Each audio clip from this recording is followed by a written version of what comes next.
Ladies and gentlemen, boys and girls, welcome to week 3 of the Knapp Daddy Racing Cup Series. We are coming to you live from Darlington Raceway here tonight in what is sure to be a very, very exciting race here tonight. We've got our guys out on the track finishing up their practice right now. We appreciate each and every one of you for tuning in tonight. Be sure that you subscribe to the channel, leave a like on the stream, and as always, get in the comments, be loud for your favorite drivers. I know they love hearing it and we love reading it. So be sure to get in there and get loud. Tonight's race is brought to you by, us. But if you would be interested in sponsoring a Knapp Daddy Racing League race going forward, please be sure to reach out to either John or myself. We would love to be able to give you the very best possible ad read that you, I want to say, have ever heard, but I also don't want to blow myself up quite like that. But in this case, tonight's race is brought to you by us. Be sure to check out our website at knappdaddyracing.com. Started this business about a year ago as an iRacing design shop, expanded to try to be your one-stop shop for any and all things iRacing. Be sure to check out the website at knappdaddyracing.com to check out all the different custom paint schemes you can get designed, as well as logos and all sorts of other fun stuff. You can even pick up a t-shirt, a hat, or some stickers if you just want to help support the boys.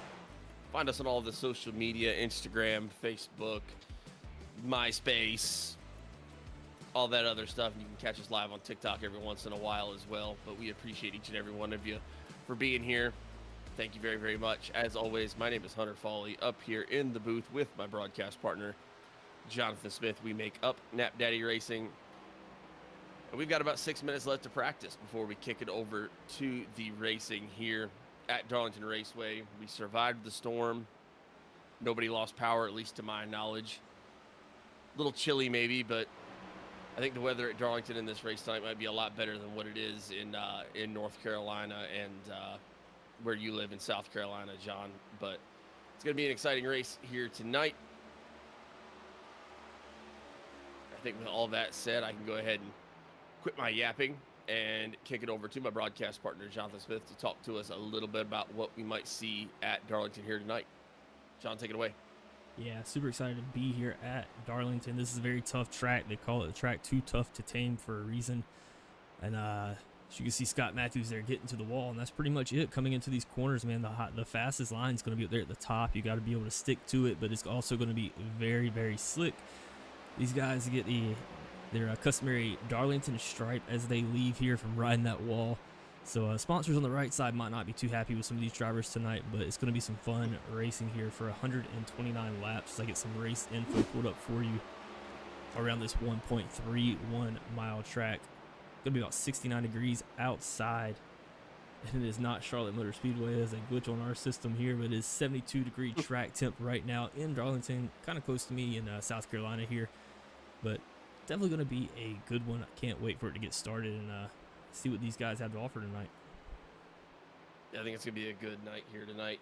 Just a reminder for everybody at home as well, we are going to be doing 129 laps here at Darlington. These guys will be having 60% fuel here tonight, which should be just over 40 laps in terms of your gas capacity. They will have 4 sets of tires that they can change while out there on the track. We will give green, white, checkered 2 tries once we get to the end. We will be having our stage break at lap 55 at the conclusion of lap 55. Pits will close on lap 53. And I think it's going to be a good night of racing. I think we got a little bit of a smaller car count than we normally would. I know some people have some outside of racing things going on. As mentioned before, over here on the East Coast, we did get hammered with a pretty bad winter storm here. So I know a lot of people maybe were out of work today and have to get to work super early tomorrow morning. I know other people might be dealing with some power issues or just having to get dug out from all the snow, but we do still have a good crowd here tonight, made up of not only your favorites from last season, but some of the new contenders that we got as well. Currently got Ty Robertson out there leading the pack in terms of practice time with a 28.93 here at Darlington. Greg McConey right on his heels with a 29.08. Brandon Lopez still out there putting down a 29.1 as well. And then last week's winner, Everett Larson, with a 29.11. Currently sitting fourth fastest in practice, as we got about 3 minutes left here in practice before we get over to our qualifying. But John, talk to me a little bit about Darlington, like what you're expecting to see tonight in terms of what these guys are going to see out here on the track, what they're going to be experiencing. I know in my somewhat more limited experience, not really somewhat, just more limited experience being behind the wheel, Darlington's one of those tracks that I can't really make sense. The math doesn't add up. The A plus B equals pickles, and I just end up all over the place. But how do you feel about Darlington? Well, if that's the math you're doing, man, we gotta figure out something. Maybe get you a abacus or whatever this thing's called, where we can move the beads across. But I do want to ride along here with Ty Robertson as he is going around turn 4 right now, and you can see as he comes in here, he's probably going to take a low entry into turn 1, go all the way to the top of this track, try to throttle it out, and then he might try to diamond back low. Yep, he is going to diamond low right here and throttle hard out of the corner. Once you kind of get into a rhythm with this, it is a lot of fun. It is very tough, especially coming to turn 3 and 4 here, to get really close to the wall and not hit the wall. Especially this exit here gets very tight. You have to be easy on the throttle coming out, which is a really, really good transition to talk about our keys to the race, which we finally have this week after some technical difficulties before. As I'll pull those up for you right now. Big thing tonight, you got to survive to make it to the end. If you're not surviving, you're not thriving. You got to be easy on that exit. If you get on that throttle a little bit too hard, it is going to make that back end spin around, and that leads into throttle control, being able to get on the throttle, off the throttle, make sure you don't stab it. If you give that car too much gas, it will kick that back end around, which are our 3 big keys to the race. And anybody who wants to sponsor that, that'll be a great spot to sponsor. But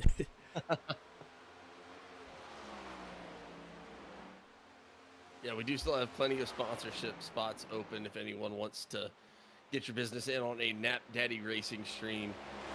We do still have both season sponsorships and race sponsorships open for any of your businesses. You can tell me what to say about it, and I will do my very best to give you the very best ad read that I can. But until then, we'll just keep shamelessly self-promoting, I suppose, and just look forward to a good night here at Darlington as we are winding down in the practice here. I think it's going to be a really, really exciting night of racing here.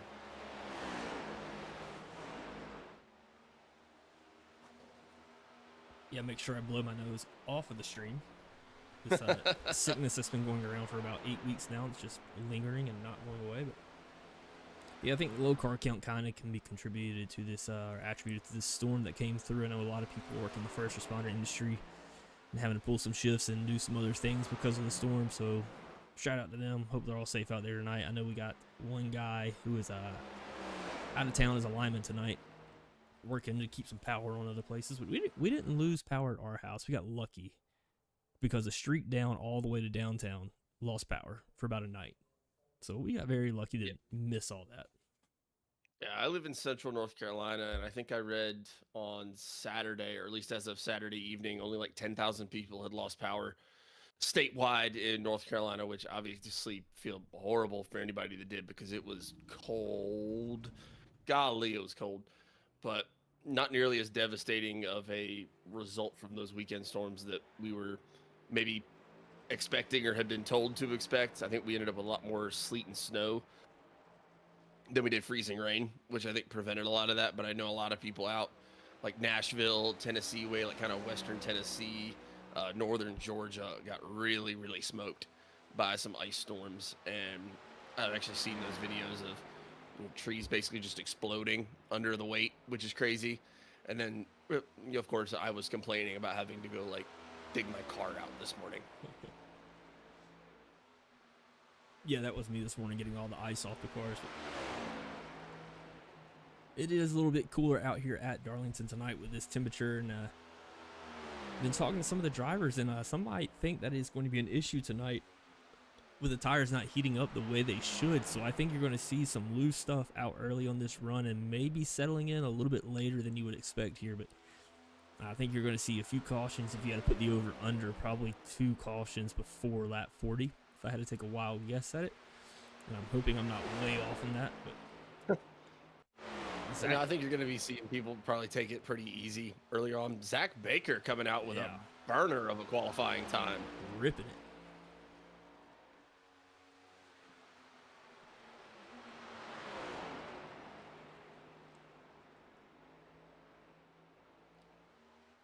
Oh, it hits the wall there, so that lap's not going to count in the second one. Ty Robertson's going to steal it away from him by about a 10th. Oh, that's unfortunate for Zach. Zach, that second lap looked really, really hot. Frank Marchese settling that third place spot. Teammate Brian Gibbons right behind him.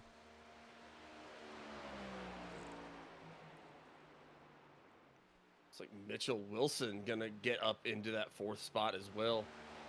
Don't believe Mitchell Wilson's going to have his Midwest Motorsports teammate Dagan Barnes tonight. Just read Thomas McLaughlin's bio there. I'm terrible at this track. So he will not be my pick for tonight. Sorry, Thomas. But teammate Brandon Lopez, I believe that's going to be your pick, ain't it? Yeah, Brandon Lopez was going to be my pick for the night. I think Brandon's been really, really fast. He's been working on a lot of stuff this season. I know he's been racing a ton. I know he's been excited about this race. I know he was wanting to make sure over the weekend. I believe Brandon's also from North Carolina, so he was also concerned about losing power and was like really looking forward to this one. So I think Brandon's got a good chance of going out there and getting something done here tonight out of Raleigh, North Carolina. And if we can just go back for a second, sorry, that completely distracted me, but where Thomas McLaughlin, what city he's from in Georgia, what in the Old Testament was that? Sepsiba. I have never heard of that before in my life. There's a church out in North Carolina called that. That's the only reason I know it. Out where I grew up. Actually, kind of close to Dagan Barnes, guy missing tonight in that 14 machine. Out in his way. I know Johnson County got hit kind of hard out there, so hopefully he's doing okay and nothing bad. I actually haven't heard from him today, which is kind of unusual. So, Dagan, if you're listening, miss you out here, buddy. Hope to see you next week. But either way, I think it's going to be a really exciting race. I think this is really going to come down to who's going to be able to plan out their pit stops correctly, who's going to be able to make sure that everything kind of coincides with that stage break and be able to plan it out from there. I think those are going to be the guys you really see there. At the end, Darlington is one of those tracks where the restarts can be pretty hectic. Once these guys get close to each other and start trying to pass each other, things have a tendency to get hectic because you're going to be trying to go down to the low side, be able to clear somebody, but you get such a better exit off the high side. You're going to be seeing guys just kind of being able to sit up top and try to ride it out, but also it's going to tear your tires up long term, especially at a track that we've heard from a couple of our guys. I know we were talking to the number 16 fellow admin for the league, Greg McConey, before the race, and he was saying it is slick out there. So looking to see these guys be pretty careful here early on, try to figure out exactly what lane they can be in, where they can hang out at, and probably just go from there. And while we do have a quick break between qualifying before this ends, they get to a warm-up session, let's go ahead and pull up your current standings right now for your guys in the Knapp Daddy Racing League. These guys will have 2 drops over the course of the season, so you can miss 2 races and be okay. But right now, Everett Larson leading things off, tied up with Ty Robertson, holding that 1 and 2 spot with 97 points. Everett moving up to that spot last week after a really good run. Jamie Horn, another notable mention, he is going to be out tonight. Greg McConey in 4th. Gary Breland also out tonight. I think he's dealing with a little bit of a illness going around the household is what he was telling us earlier. So hopefully he's doing all right. Maybe checking in on his teammates here with that Quack Pack Motorsports. Brandon Lopez in 6th. Frank Marchese in 7th, moving up 4 spots. And Mitchell Wilson in 8th. Rounding out your 9th through 16th spot. Brandon Trush also going to be out tonight. Thomas McLaughlin in 10th. Brian Gibbons in 11th. Dagan Barnes in 12th. Kevin Tanko is also out tonight. He's a part-time driver. Going to be here every other week for us, but moving up 5 spots after a good run last week. Zachary Baker, 2 top 5s coming into this week. He moved down after missing last week. Ira Kohlhaas and Jonathan Pereira make up 16th place.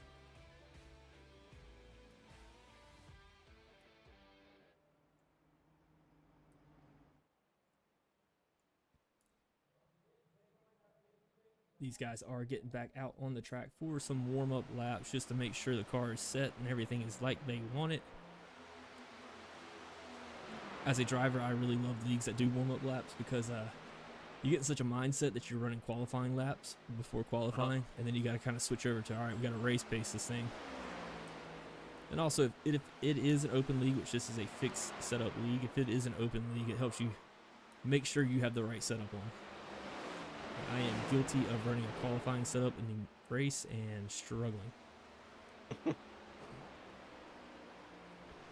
Just saw a message from one of our drivers here, Mitchell Wilson, in that number 46. Currently is going to be qualified in that 5th position, saying that he's having some internet issues. So he's trying to get it back up right now. Hopefully Mitchell's able to get it back up and get it back out on the track. But as of right this second, we do have 12 drivers here that will be driving for the win at Darlington Raceway.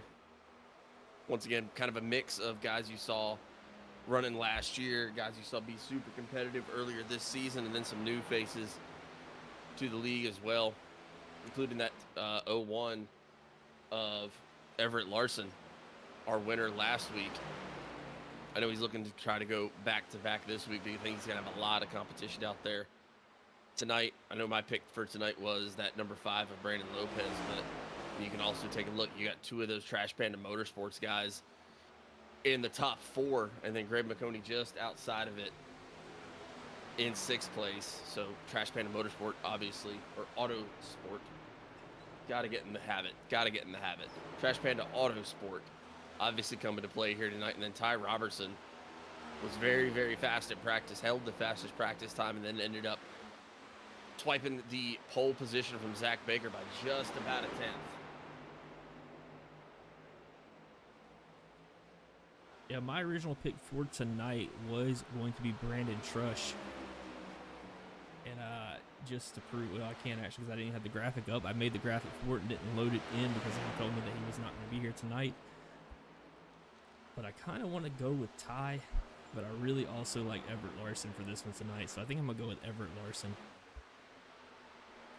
Fair enough. I like it. It's not a good look when I switch over to Everett Larson. He's got front end damage, but that's what warm-ups are for, figuring things out and getting it going.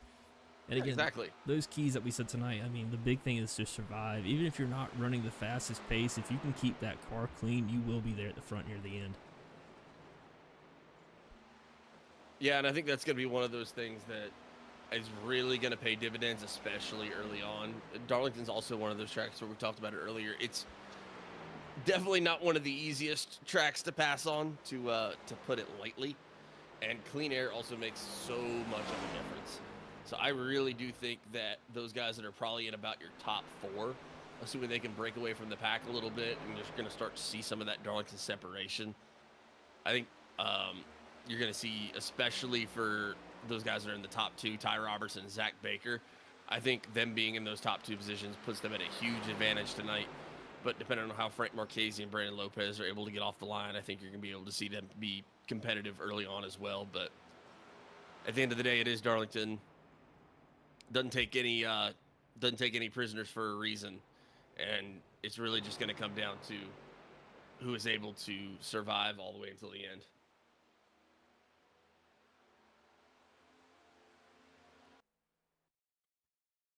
And survive they must, as we are coming up to our grid here. So these drivers will get set. We do have 2 admins on the track, in Greg McConey and also new admin Thomas McLaughlin, who's been handling a lot of the rules for us and overseeing a lot of the rule book and some changes and addendums that we are making to the rules as this season goes on. This league grows out a little bit, so those guys will be able to shorten cautions if needed, if it becomes too much of a problem. So shout out to them. Good luck to them tonight, both driving. But why don't you go ahead and give us a grid here? 100% happy to do it. Starting on the pole position tonight for the 3rd race of this season here at Darlington Raceway. Ty Robertson, that number 88 machine, going to be taking the pole for tonight. Zach Baker going to be starting in second place tonight in that number 12 Nation Trash car. Frank Marchese, his Trash Panda Autosport teammate, going to be starting in third place tonight. Brandon Lopez going to be starting in fourth. Mitchell Wilson going to be starting in fifth place in that number 46 car. Greg McConey going to be starting in sixth place in that number 16 Trash Panda Autosport car. Newcomer Everett Larson going to be starting in seventh place in that 01 car. Brian Givens in that 74 going to be starting in eighth. Thomas McLaughlin, we were just talking about him, going to be starting in ninth place in that 38 car.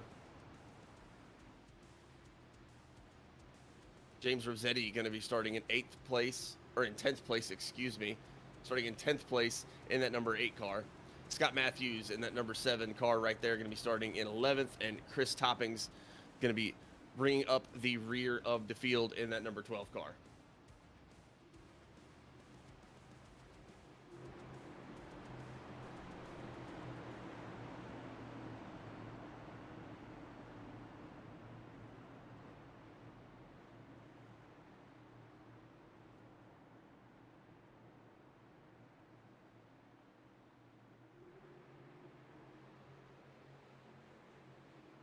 And with that, the pace car is making the hard left turn, and we are getting underway here at Darlington.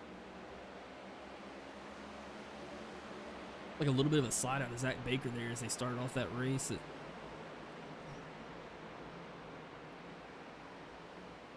Marchese able to move up to second place. Brandon Lopez falling back in fourth place. Not falling back, but in fourth place. Behind him, Mitchell Wilson still holding that fifth place spot. Greg McConey behind him. And then Everett Larson sitting in seventh place.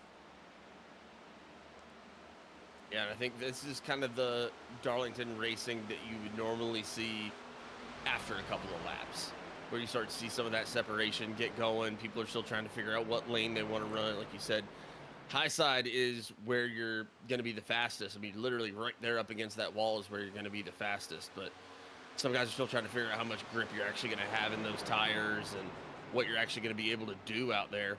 And here early on, I think it's going to be kind of difficult to gauge. It's like Mitchell Wilson in the wall just a little bit there. Greg McConey trying to the inside. It's going to be very hard to get this pass off.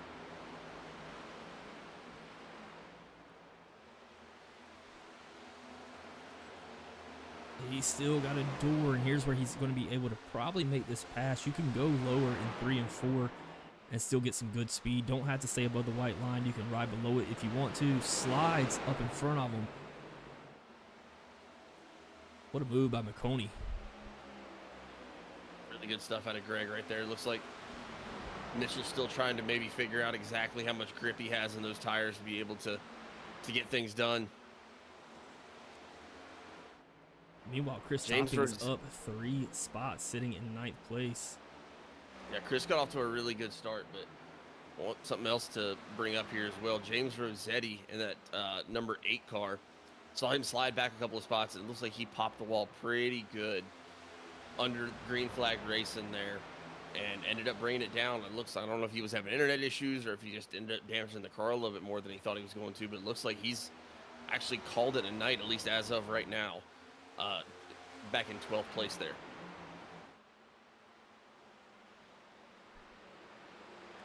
Yeah, it's unfortunate for Rossetti. Had a few conversations with him. I actually made a paint for him for an Xfinity car. Good guy. Glad to have him out here. Glad to have all these guys out here. Appreciate everybody joining. Not only in the stream, got Kevin Tankos in the chat. I believe he's probably at work right now, realistically. So don't get in trouble, Kevin. But he's saying go Last Row, cheering on his Last Row Motorsports teammates, Thomas McLaughlin, Ty Robertson, and Everett Larson. Going good right now for at least one of those guys. Ty Robertson out in front right now by about a half a second. He's got Frank Marchese in pursuit about a half a second behind him. Zach Baker, Frank's Trash Panda Autosport teammate, going to be about 1.5 seconds behind Frank right now in third place. Brandon Lopez started in fourth, currently sitting in fourth, 2.2 seconds behind the race leader. Greg McConey about 2.8 seconds behind the race leader right now in 5th. Then you have Mitchell Wilson, who you saw dealing with a little bit of a bad case of the Darlington Raceway sticking to the wall a little bit too much in 6th right now. Everett Larson in 7th. Then you're going to have Brian Gibbons in 8th, Chris Toppings in 9th, and then Thomas McLaughlin and Scott Matthews sitting in 10th and 11th right now. But as with every race, it is very much not about where you start, it's where you finish. And I think there's maybe no track that's more true than Darlington. Yeah, cut over Scott Matthews, popped the wall a little bit there. These cars are so fragile, man. It seems like they're made out of glass and paper mache, and they could just tear apart in a second. So you really got to be mindful of that right front, especially as you're entering a corner. Scott Matthews gets very loose, able to hold on to it. Good save right there. Great save. Just gets it right back up to the high side, tries to get back into the throttle.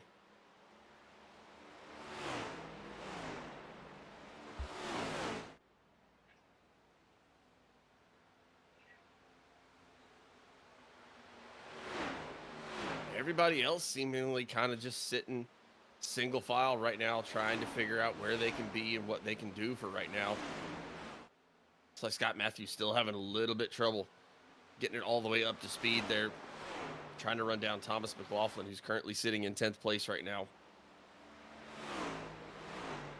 And then, like you said, Chris Toppings up 3 spots, started in 12th and is currently up to 9th. Everybody else pretty similar in terms of where they're sitting at. Oh, Chris Toppings got a little bit loose right there. Able to keep it straight and keep it going. Meanwhile, Ty Robertson out to about 7/10 of a lead, but Marchese's trying to pull him in. We saw Marchese have a really good season last year and looking to build on that.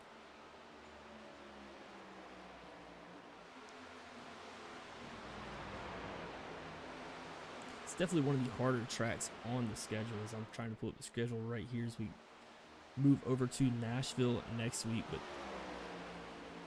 going to Nashville, Kansas, Bristol, Gateway, Chicagoland, Homestead, Phoenix, and Charlotte. So it's probably one of the tougher tracks, probably the toughest track on the schedule. But these guys have such a good run, so.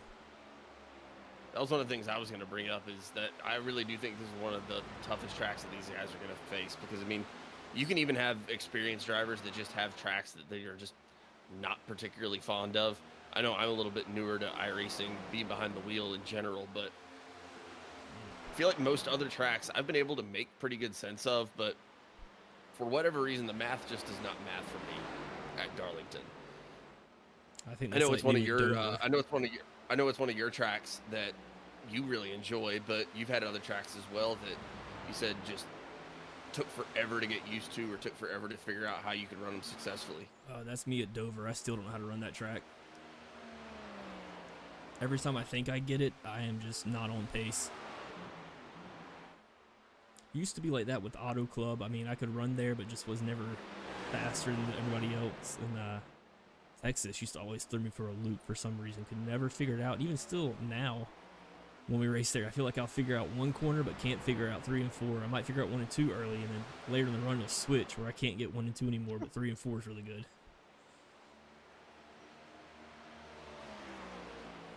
Darlington, I know you've really enjoyed for the most part. Yeah, Darlington's been good to me. Picked up a couple of wins here. A couple SOFs, a couple of strength of field races and officials, but a little bit of league racing. But again, I think it's like I was trying to say earlier, it's not about how fast you go here. It's just keep it clean. If you can keep it clean, you will be at the front at the very end. It almost feels like we're starting to see that second pack start to gain in time here just a little bit. You still got Ty Robertson and Frank Marchese out at the front of this thing. Frank now about 0.8 of a second behind Ty Robertson. Then you got Zach Baker about 3.3 seconds back in third. Brandon Lopez right on his tail. And then you got Greg McConey and Everett Larson all kind of right there, right at about the 4-second mark behind the leader right now. And then you got Mitchell Wilson and Brian Gibbons, who are going to be right there about 7 seconds back. And right now you're going to have Thomas McLaughlin, Chris Toppings, and Scott Matthews, who are sitting a little bit further back there. Thomas about 17 seconds behind the race leader, then Chris about 18 and a half, and then Scott Matthews about 22.1 seconds. And James Rossetti, unfortunately, still off the track. Again, I know I saw him hit the wall there, but I don't know if it had anything to do with damage or if he was having some internet issues. I know Mitchell Wilson had put in a message before the race saying he was having some internet issues, and I believe Dagan Barnes had also mentioned something about having some internet issues as well, maybe contributing to why he is not out here tonight.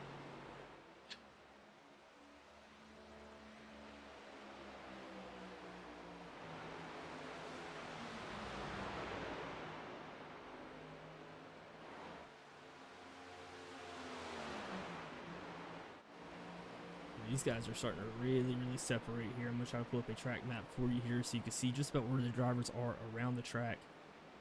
And I mean, it is quite a distance there. You see your leader crossing the stripe right now. That is Ty Robertson. Frank Marchese right on his tail, though. Brought it into about 7/10 now. Yeah, Marchese's gained a little over a tenth in the last 2 laps. And that second pack going to be Lopez, McConey, Larson. All trying to fight back up to the front, but there is some action going on back there.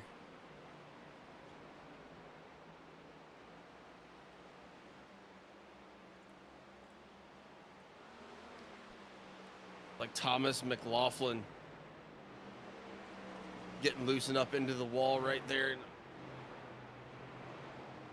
Spinning back down into the front of the field just a little bit right there. Don't know if anyone else was involved. I don't think so anyway.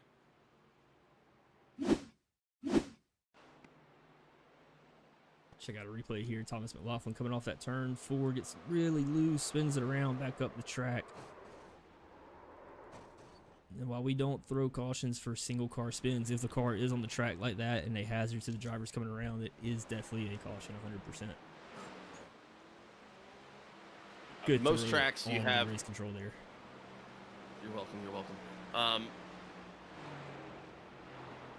Most tracks, excuse me, have a lot more infield to deal with. So if you kind of spin off the wall, you go through the grass, you end up with the John Deere award. You don't tear up your car too bad, and you really don't present much of a danger to any of the other drivers. But Darlington, I mean, you go off the wall. That was one of the things I was afraid of, kind of having a lower car count. And I was like, golly, if we have someone sitting like 3rd place, go around, knock on wood, God forbid, then it could really be a problem. Yeah, tracks like this, Bristol, Dover, all the ones that have the walls on both sides, you know, you don't got nowhere to go, and it's a tight track to begin with. Those are always tough. Looks like pretty much everybody pitted. Scott Matthews did not come in. Looks like he might be bringing it in this time. Thomas McLaughlin bringing it in right now. Yeah, it looks like, unfortunately, we're going to lose another driver here. The number 46 of Mitchell Wilson just put in a message, saw where he said drop due to upload packet loss. Just put a message in saying lost internet again. Very unfortunate for Mitchell Wilson, who was having a pretty solid night out here so far at this race at Darlington Raceway, but those internet issues will get you every time.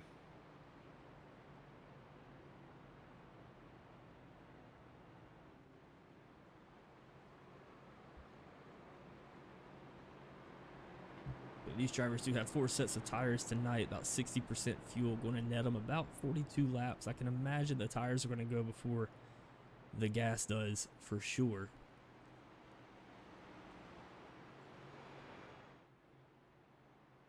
It looks like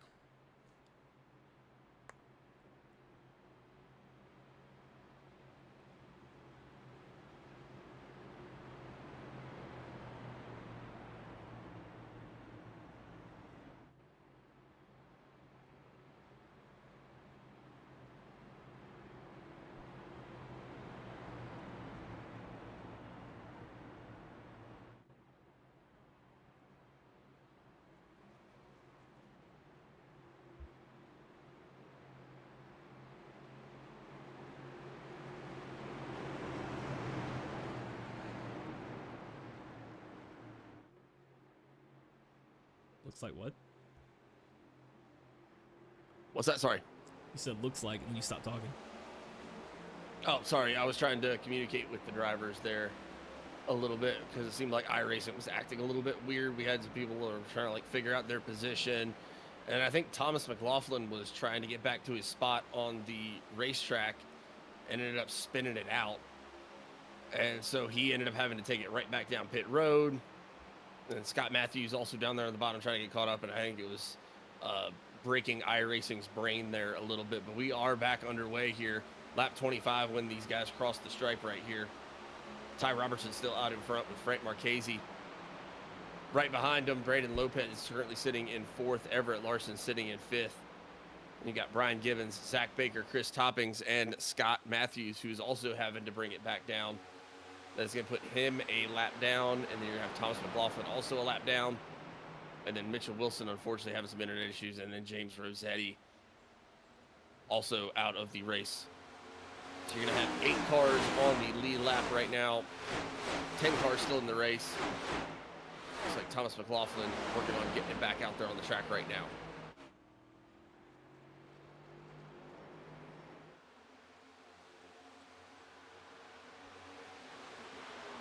I mean, it's a tough track. We had to throw a little bit of a tough one in here on the schedule, and this was probably one of the tougher ones we picked out. But definitely the goal with this season was really to try to get... I mean, we definitely want to make some things interesting with the strategy, but I want these guys to drive together a little bit on some tracks they're familiar with and tracks everybody loves, so we could get some good camaraderie here, I guess, and everybody gets to learn each other's driving style so we can build on it going into later seasons. Yeah, 100%. And it's just, you know, it's one of those things where when you have a winter storm and everyone's trying to get their car dug out of the snow, or like you said, we got people that work in like a first responder field, or people that work, you know, in construction or something like that. A lot of those guys would have been out of work today, and you know, might have to go turn in kind of a tougher day tomorrow. That was the reason for at least 2 or 3 of our guys not being here tonight. Is just they got so much to do tomorrow, and they were just like, it's just not responsible for me to stay up late and be racing when I gotta do all this stuff tomorrow. Everett Larson all on the bumper. Brandon Lopez backs off a little bit going into the corner, making sure not to spin him, just trying to get him closer to the front, working together as a team there to push forward. I know we were talking about it a little bit before too. This track just so difficult to pass at, because you want to go down to the low side. So you feel like that's where you're actually going to have your opening. It's where the most open track is pretty much at any point during this race, but you just lose so much speed on exit and you have to stick to that low side. All the speed's really up there at the high side. It almost feels like to pass someone here, you have to be setting it up for like 3 or 4 laps almost. Yeah. And if you mess it up, or if they do a good job of blocking you off, then pretty much the whole thing resets all over again. 100%. You have to really set it up here and like find out what you're going to do when you're going to do it, and then above all, execute when you do it.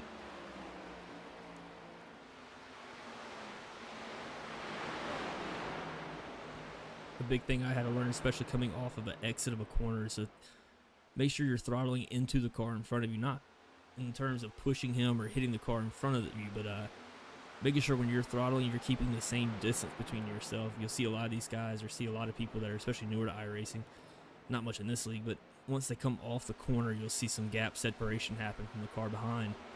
And it's just because they're waiting for the car in front of them to go before they hit the gas. But in order to pass here and being effective at it, you have to be hitting the gas and keeping up with the car right in front of you.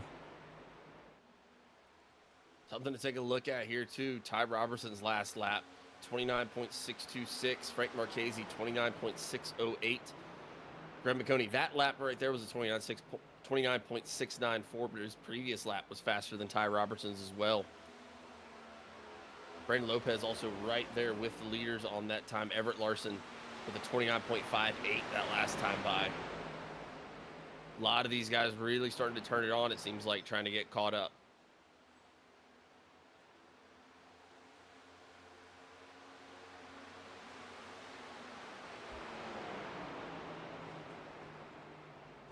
Oh, looks like Marchese caught the wall pretty good right there.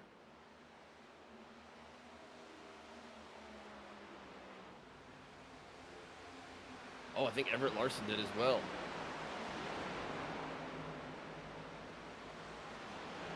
Definitely going to be getting their stripes tonight. Man, I remember the first time that I tried to race this track on an official, and it was, I was starting to get used to being behind the wheel and controlling my gas braking points, things like that. And I was like, it's just another track.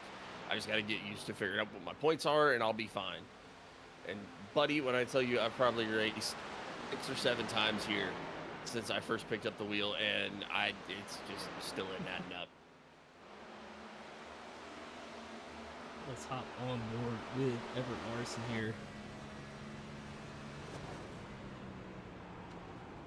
Gotta have a nice big slowdown coming into 3 and 4 here. Ride that top side and get a good throttle out, but it's very, very loose there as the plane of the track is changing. And a big thing you're looking for, especially if you're building setups, is that front splitter on the front of that car.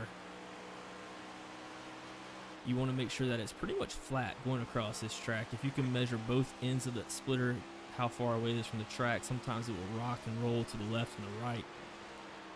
But there's sometimes that you can't really fix that, and especially here in turn 4, it's very hard to fix. And what that does is put a lot more air underneath the car on one side and causes it to get very, very loose.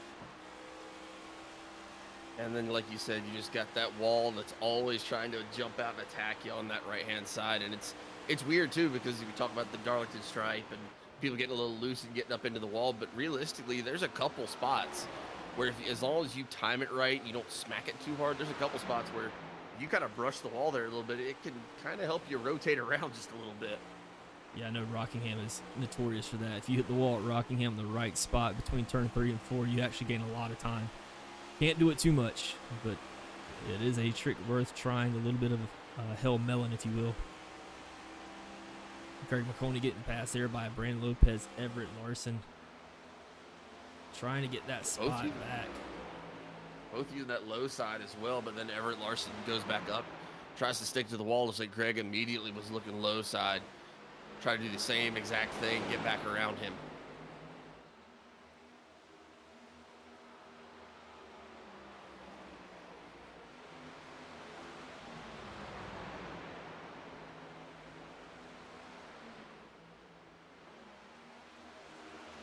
Got Genevieve Estelle in the comments saying, go Everett.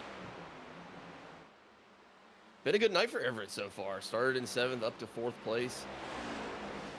Ty Robertson been out front for pretty much the entirety of the race so far. Frank Marchese moved up a spot into 2nd, and same for Brandon Lopez. Greg McConey also up a spot to be into your top 5.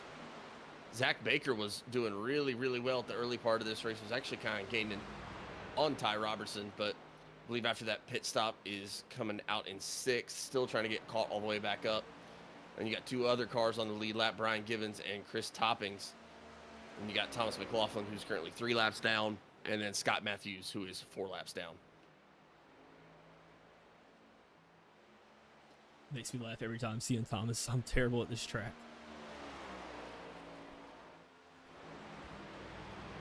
But who's not terrible is his teammate, still out here holding a lead by about 7 to 8 tenths. Just about what he was last cycle before pitting. There will be a stage break at lap 55.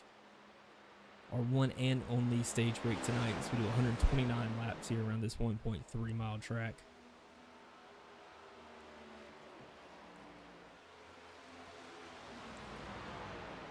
And like you said, I mean, yeah, Ty Robertson been incredible all night long so far. Been started out front, stayed out front, no notes. That's exactly what you want to be doing. But this is definitely one of those tracks where it is not over until it's over.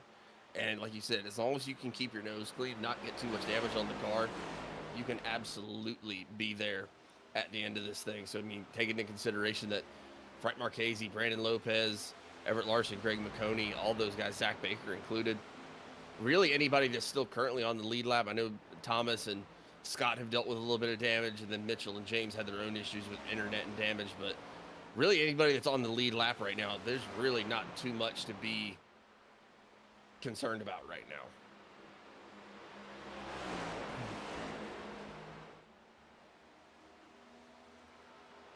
We'll try to pull up the time deltas right here between Ty Robertson and Frank Marchese.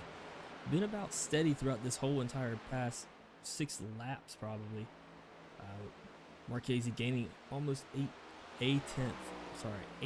hundredths on him. I cannot talk tonight. But going back just a little bit to Brandon Lopez back here. He was starting to draw in just a little bit, then lost it over the past 4 laps and kind of starting to bring it back in now. He's trying to work his way up to the front, chasing down his teammate in Ty Robertson.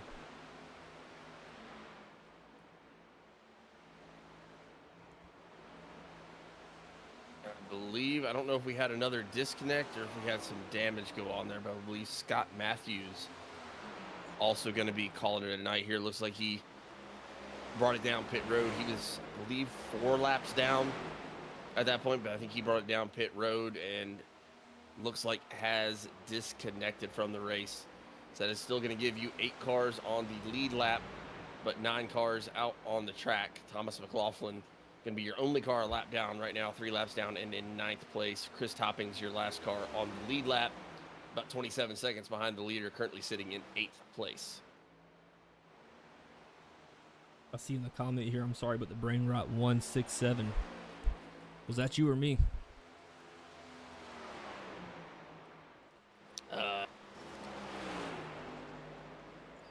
I don't know. I don't remember saying it. It might have been me. I made a conscious effort during that whole trend to start saying 5 to 6. I got really tired of hearing it. I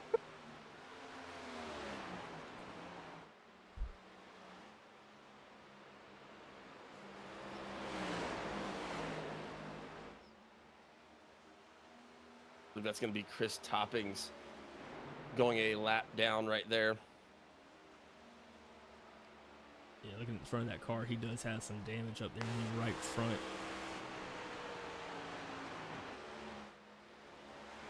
Currently on lap 47 of 129 here tonight. Reminder, our stage break coming up here in just a couple minutes.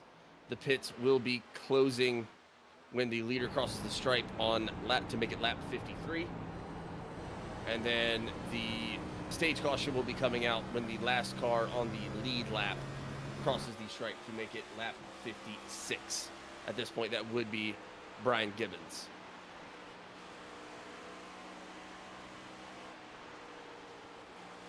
You can hear just how much Greg modulates that throttle coming through there just to get that thing to rotate just a little bit more.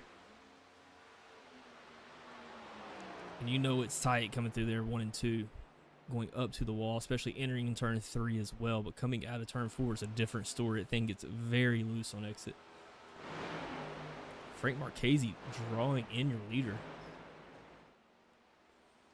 He is starting to gain on him right now.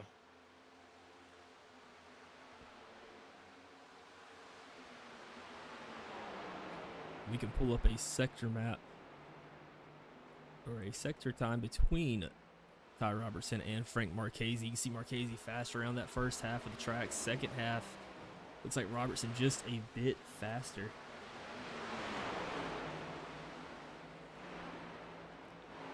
But I mean, look how much Marchese has closed that gap. Starting to fall back a little bit that lap, but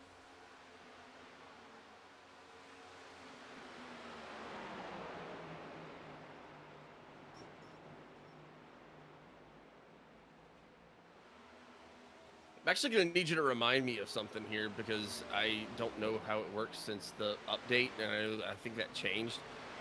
When we close the pits for prior to the stage break, do they need to be manually reopened, or the game is supposed to do that? It's supposed to do it, but you can also do it yourself. Just to double up. Yeah, just in case, you know? Yeah.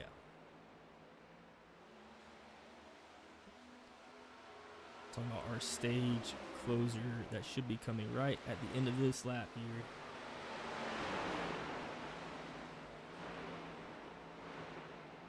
It'll be 2 laps, but yes. Yeah, the pit's closed now. The stage will fly at the end of 55 when the last car on the lead lap passes to make it lap 56, which will, again, would be Brian Gibbons right now. Currently sitting back in 7th place with Zachary Baker, who is about 3 seconds ahead of him right now. Yeah, Frank gets into the wall just a little bit there, but he is gaining and gaining. This has got to give you a lot of confidence. Looking to go for the pass on the inside, going to turn 3, not going to be there. Trying to get a good, strong drive out to get as much stage points as possible. Those stage points are so important. Yeah, 100%. We've seen how that can affect race strategy and even the end of the season. I know your ARCA season that you were involved in recently, a lot of why you ended up coming home in second was instead of first was because of stage points. Yep, stage point, stage point, stage points.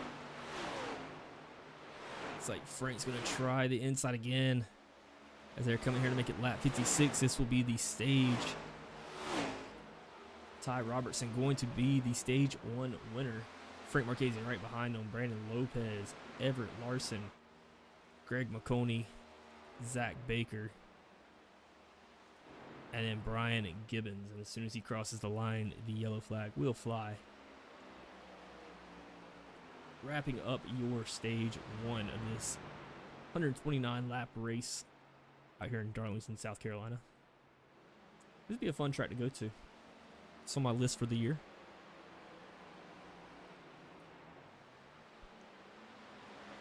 What'd you say about Darlington? I apologize. Seems like it'd be a fun track to go to. Oh, I think it'd be so much fun. And really not too far for either one of us. Like, I think it'd be a really good time.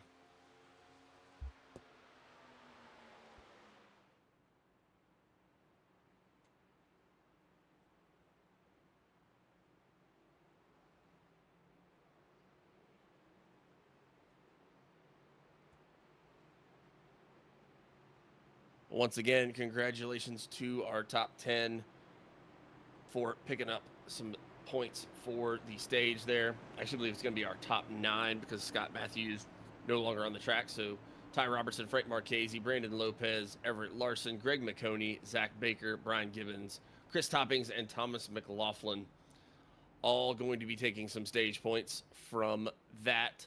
Congratulations to them.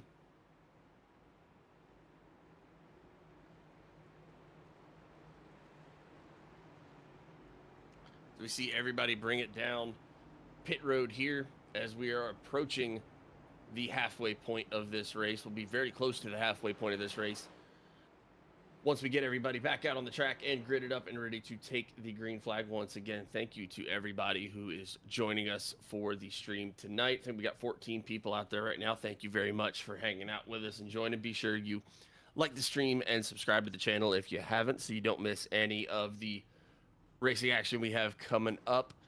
I know John mentioned it earlier, but we're heading to Nashville next week. That is sure to be a fun one. Hopefully we're able to turn out a little bit higher of a car count next week, but when you have a winter storm across the East Coast and the southern states that are not used to getting those, can definitely expect to have some issues. But we see these guys coming back out onto the racetrack right now, and we will get ready to get back going green here in just a few. If you are in the stream, feel free to get in the comments, cheer on your favorite driver. I know a lot of these guys will go back and watch the stream. It's nice to be able to have them hear their friends, family, acquaintances, whatever, cheering them on when they're going back to check out and see how they did. But looks like coming off of pit road there is going to be Ty Robertson, Brandon Lopez in first and second, Frank Marchese and Greg McConey in third and fourth, Everett Larson and Zach Baker in fifth and sixth, and then Brian Gibbons and Chris Toppings in seventh and eighth. Thomas McLaughlin going to be out there on the track in ninth. He is going to be your only car that is laps down at this moment in time.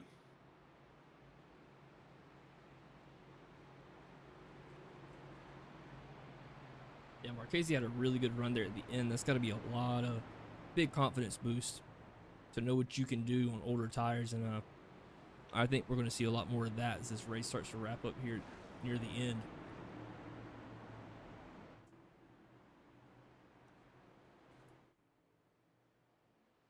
Yeah, 100%. Exactly like what you said.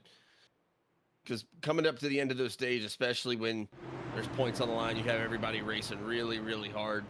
I mean, that's the closest you can get to trying to like be close to the end of a race, and then being able to know that you can pull in all that time there right at the very end has got to be giving you a lot of confidence knowing what you can do for the end of this race.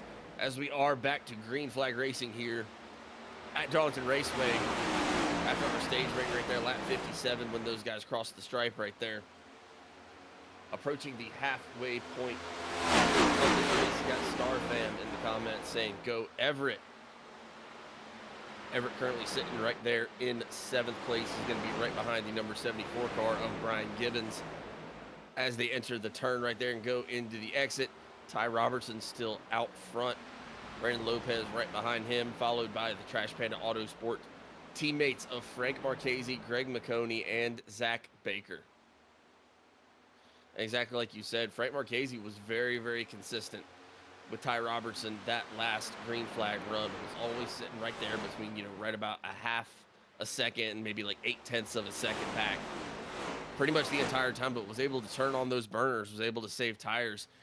I mean, he was right there at the end. He was making some attempts to pass, but Darlington just, once again, such a pain to try to force those last second passes at. Yeah, I love what Brandon was trying to do there, making that pass earlier on in this run to try to get out front. I mean, Darlington's a track where it feels kind of weird saying this, but first place is probably the easiest spot to race in.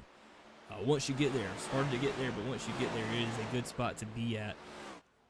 Which, now that I say that, last place is probably the easiest spot to race in. But at the same time, what I mean is when you get out in the first place, it seems like you kind of control the pace of the race. If somebody comes up behind you, you can block. You can throw different moves at them to try to hold them off a little bit. But they also have to ride a certain line that's going to gain them enough momentum to get around you. It's not really 100%. A dirty, clean air factor, I wouldn't say here. It can be on these corners, but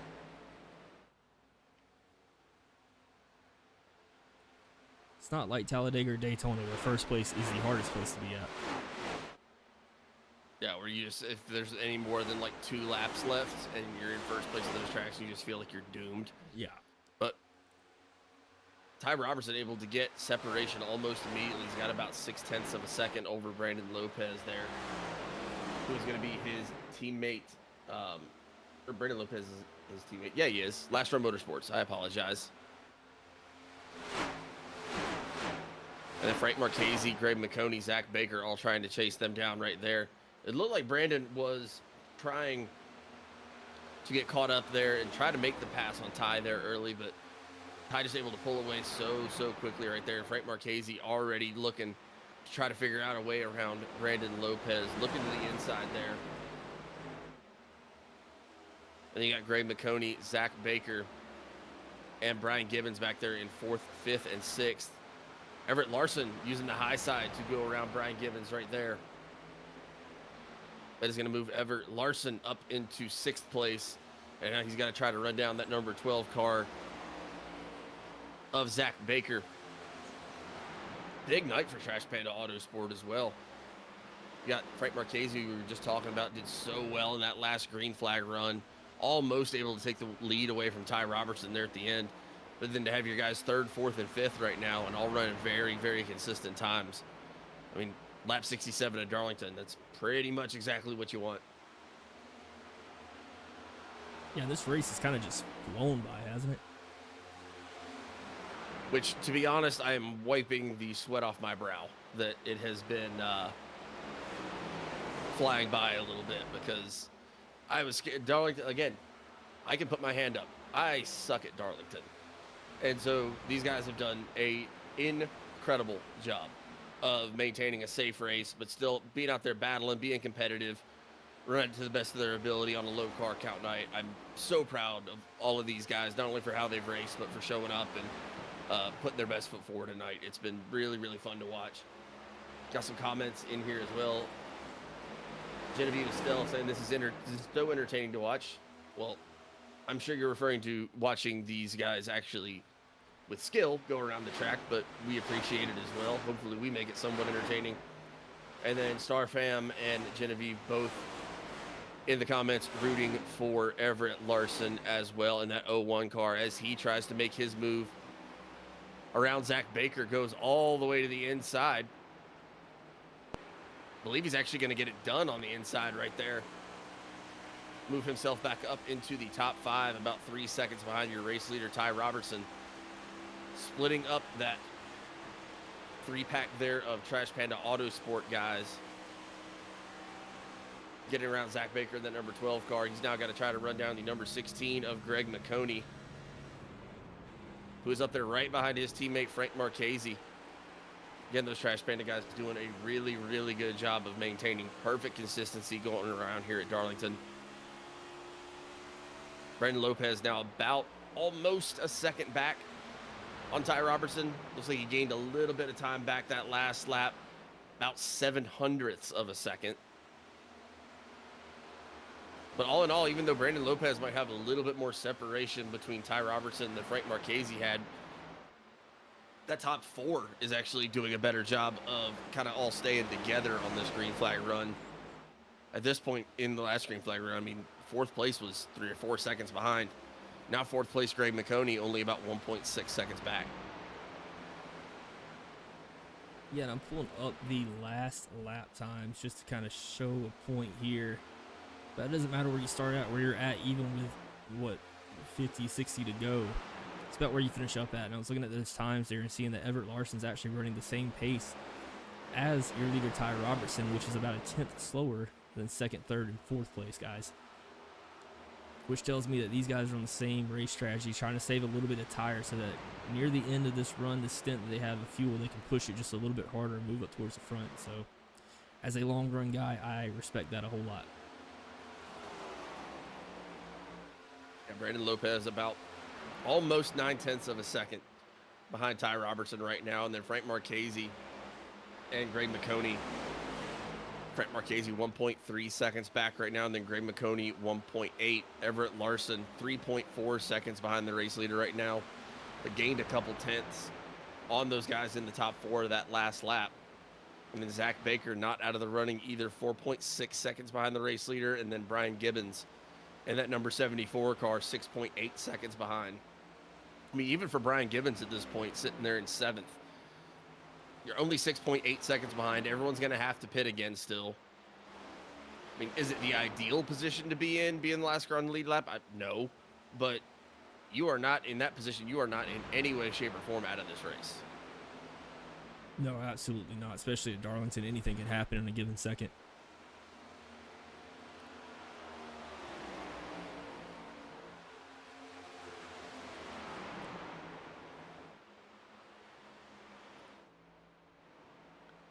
Once again, kind of seeing that same strategy go on that we've seen happen the last couple of laps. Brandon Lopez slipping back just a little bit on Ty Robertson, now over a second behind. But Frank Marchese and Greg McConey both made some time that lap.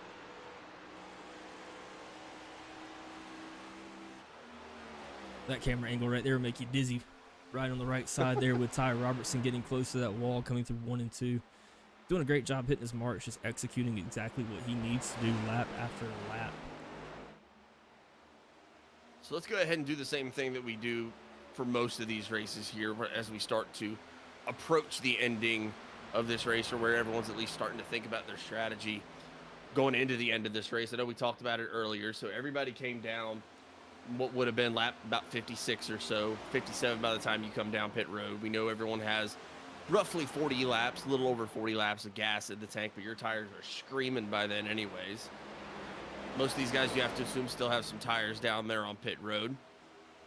What are you doing in this spot? What's your strategy, knowing that you're going to have to pit again? But are you going to come down, try to get gas? Are you going to try to bank on a caution? What's going to be your strategy here going into the end of this race? Let's say from Ty Robertson's perspective, and then let's say from like a Frank Marchese or Greg McConey perspective. From Ty Robertson, it's a different story for him because you're out in front and you're leading this thing, but you don't want to be short pitted for sure. If you get short pitted, you have no idea what those guys are going to do behind you. They're going to take 2 rights or 2 lefts. Ty Robertson does have the speed to go out there and win the thing, maybe even taking 4 tires. I'm not sure if he would. I haven't tested out 2 tires at this track, but we've seen that becoming a recurring trend with these next gens. Only taking 2 rights, the lefts don't really affect you quite as much. Could be a little bit different here, but if I'm Ty, I'm trying to pit probably around lap 95-ish, maybe. Stretch this run out as long as I can, then have a very fast car at the end. Now for guys like Frank Marchese, who we saw that was very, very quick on the long run, Greg McConey, Everett Larson even, I'm thinking that you want to try to pit at least a lap or 2, maybe more, before the leader does. As soon as your fuel window allows you to make one more stop and get to the end, that's when I'm coming down. I know you and I have talked about that before when I've been up in the spotter booth for you while you're racing. And you're like, that's kind of the beauty and the downside of being in first place in one of these races, or it's like, even in this case where at Darlington, you're kind of in a really good spot being in first because you have the clean air, you're safe, you're pretty much, like you said, controlling the pace. There's a lot more benefits, I would say, to being in first at Darlington at this point in the race on lap 81 of 129 than I would say at some other tracks, especially those longer super speedway style tracks. But at the end of the day, you also still have to take into consideration that you don't know what people are going to do behind you. As we see Frank Marchese go down to the low side of the track. I don't know if he got a little bit loose right there, but he lets his teammate Greg McConey get around right there. And so that's the beauty of if you are in a position like probably not a Brandon Lopez, just because Ty's going to be able to see exactly what he's doing. But Greg, Frank, Everett, they're in the position, even realistically, Zach Baker and Brian Gibbons, because they're only 7 and 10 seconds back. That's not far enough back where you can really make a huge, huge difference. But those guys are going to be able to kind of call when they want to pit. Like you said, they're going to be able to more effectively go out there and kind of execute a pit strategy if they want a short pit or long pit or anything like that, because Ty's not going to be able to see exactly what their plan is. Yep, and if I'm those guys behind, I'm not telling anybody when I'm pitting. I'm not announcing it on the radio. I'm not putting it in the text chat. No. We were getting down there quickly, trying to get on the brakes hard as we get down pit road. You're going to change tires, so go ahead and slide them if you want to. But that's the big thing, is kind of the element of surprise here to try to pull one over on the leader. You see Brandon Lopez there get into the wall. And I think it's a testament to this league. Don't really have the quantity of drivers that we want, but I think we got the quality in the market we're looking for of quality drivers, high strength of field racing. Your leaders right now, iRating 4,200, Brandon Lopez 3,100, Greg McConey 35, Frank Marchese 26, Everett Larson 26. So I mean, it's just competitive. Actually, Zach Baker 25. So lots of high I ratings here, and I think once you start getting up higher races and higher strength of fields, you win and lose races off pit road. Yeah, 100%. And having that strategy kind of in play, like exactly like what you were saying before, where it's you're Ty Robertson, you're controlling the race right now, but you're kind of at a disadvantage when it comes to the pit road strategy, especially knowing that everyone's going to have to pit one more time. And then if you're these guys that are behind Ty Robertson, you're like, yeah, it's going to be really hard to pass. Your tires are wearing out. The clock is ticking on when you're going to be able to actually get out there and do something. But you have in your back pocket being able to pull out some sort of strategy, short pit, only take right side tires again. Don't know exactly what the guys right and lefts are looking like right now, but you are able to do some things in those positions that the leader Ty Robertson is not able to do, in exchange for him being, out front. Obviously, Ty Robertson run pretty much as perfect of a race as you could ask for. I mean, led pretty much every lap here tonight, been out front by a second for most of the race. We are starting to see a little bit more separation now. Brandon Lopez now within a half a second on Ty Robertson. Greg McConey and Frank Marchese going to be 2.3 and 2.6 seconds back, respectively. And then you have Everett Larson, 4.6 seconds back on your race leader. So about almost exactly 2 seconds behind Frank Marchese in fourth place. Zach Baker going to be 8.4 seconds behind the race leader in sixth place. And then Brian Gibbons going to be your last car on the lead lap in seventh place, 13 seconds behind the race leader. Then he's going to have Thomas McLaughlin behind him. I know how Thomas feels about this track, but he's going to be 6 laps down, but still sitting in 8th place.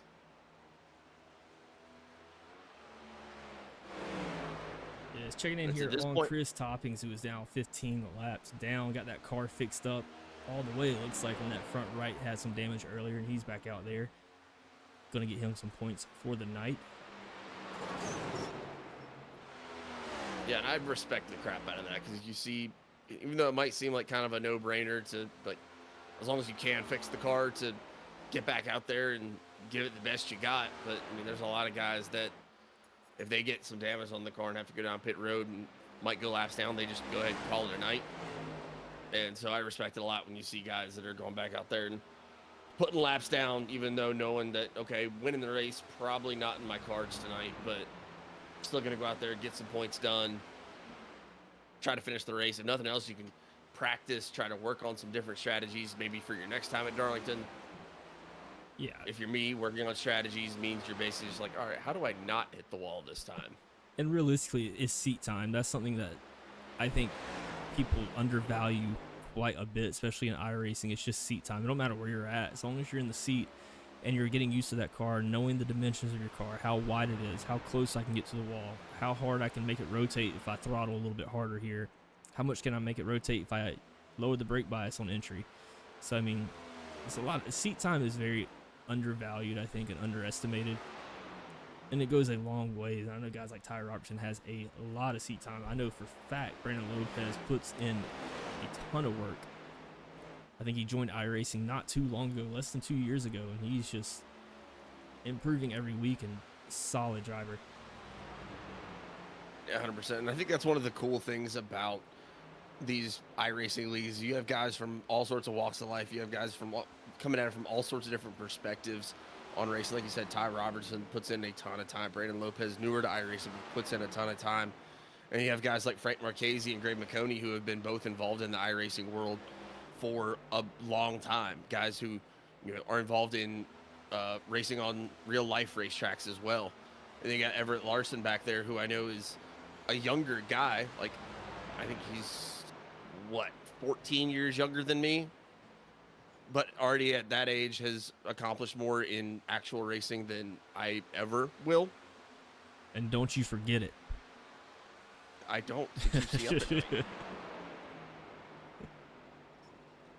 He's trying to make that pass here on Greg McConey now. And the way he's trying to work that high side for the last couple of laps, but now trying to go to the low side. We saw him have some success on the low side earlier and actually is able to get it done right there. Great move. I say that's actually very impressive to be able to use that low side, get it back up to be able to finish the pass and be able to hang on to it. That's going to move him up to 4th place. He is up 3 spots for the night. Coming up on that pit cycle pretty soon here. I'm expecting to see some guys pit pretty soon. Thomas McLaughlin bringing it down pit road right now. Yeah, we're definitely going to be approaching that gas window, and you know that if we're approaching the gas window at Darlington, then we are absolutely approaching the tire window. These tires go way faster than your gas does here at Darlington, but everything's still staying pretty similar out front right now. Ty Robertson still leading this race. Believe he has been wall to wall at this point. Brandon Lopez still sitting in 2nd place, 1.2 seconds behind that race leader. Frank Marchese gained about 4/10 though over the last 3 laps. Now only 1.8 seconds behind the race leader in 3rd place. Ooh. Everett Larson going to be about 4.5 seconds back in 4th, and then Greg McConey 5.4 seconds back in 5th place. That is the broadcaster's curse right there, man. You just cursed Frank Marchese. I know you did it last year too, so this is your fault. What do you mean? Marchese hard into the wall on the exit of turn 2. Going to bring it down pit road now. Might have a little bit of damage. Not sure. Let's hop into the cockpit with him. See how that wheel looks. As you can see, it's pointed to the right in about the 2 o'clock position. And it's only 9:30 Eastern time.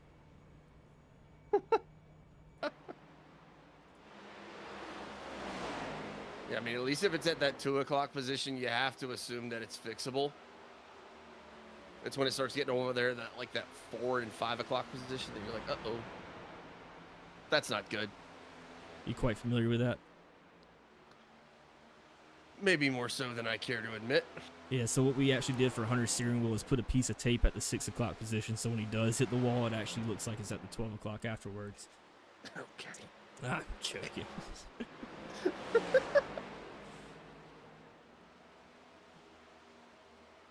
I'm like that kid that you put in the fire truck and you turn on the sirens and make them believe that they're actually driving a fire truck.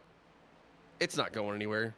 It's just making the noises. Yeah, I've been to his house. He has a plastic fireman's helmet hanging up in his room.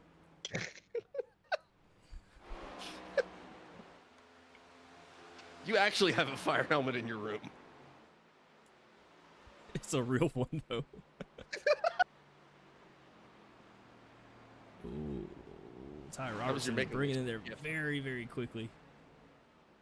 I believe Greg McConey's also bringing it off of pit road there. Going to be the same for Zach Baker, also bringing it off of pit road. That is going to give the race lead to Everett Larson for the time being. Everett Larson still is going to need to bring it down. Brendan Lopez down on pit road, bringing it off right now. So we are starting to see all of these green flag pit stops cycle out right now. And here comes Larson down pit road. Getting his lap led, getting those bonus points for the lap led. Once again, one of the things that we're actually pretty convinced is the right strategy to go with for the league is you do get points for leading a lap during the race, but you do not get points for every single lap led. Obviously, there's other bonuses like being in first during the stage break. You get more points for finishing the race in first, but you just get points in general for laps led. Specifically when it comes to laps led, Everett Larson and Ty Robertson are going to get the same amount of points. Curious to see if he takes just rights. He's going to go with all 4 here. Brian Gibbons also was able to stay out on the track a little bit longer, able to get himself a lap led here, and he's going to be bringing it down pit road now. I don't know what happened to Ty Robertson, but he is back just a little bit. Let's see if we can go back and see what happened here.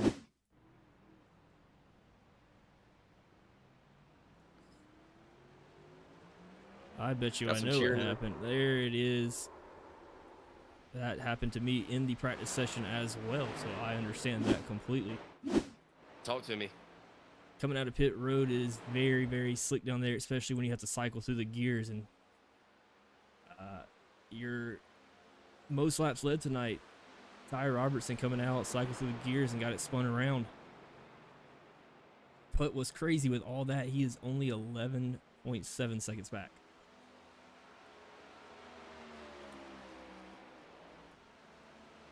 So that's going to make Lopez your leader after everything is cycled out here. McConey still in second place, 4.45 seconds behind your race leader, Brandon Lopez. Larson out about 5 seconds behind and gaining quickly.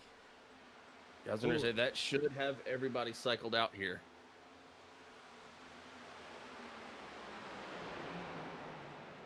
Larson tags the wall just a little bit, just a kiss, nothing harmed. So now as we go into the tail end of this race here, no one needing to pit again. So lap 129 is where we will finish. We are on lap 105 right now. You're going to have Brandon Lopez leading this race, been up there in the top 3 pretty much all night long. But he's going to be out in front right now by 4.6 seconds over Greg McConey, who is in second place right now. Everett Larson been making a huge push here, though. He is going to try to get to the inside of Greg McConey right here. Take second place away. We saw the same move earlier. You see him slide here. And there might be some strategy at play right here as well. Got some cheering as well for Everett in the comments. Star fan again saying, yes, Everett, you're doing so good. Greg McConey came over the radio and said, Everett, take it right here.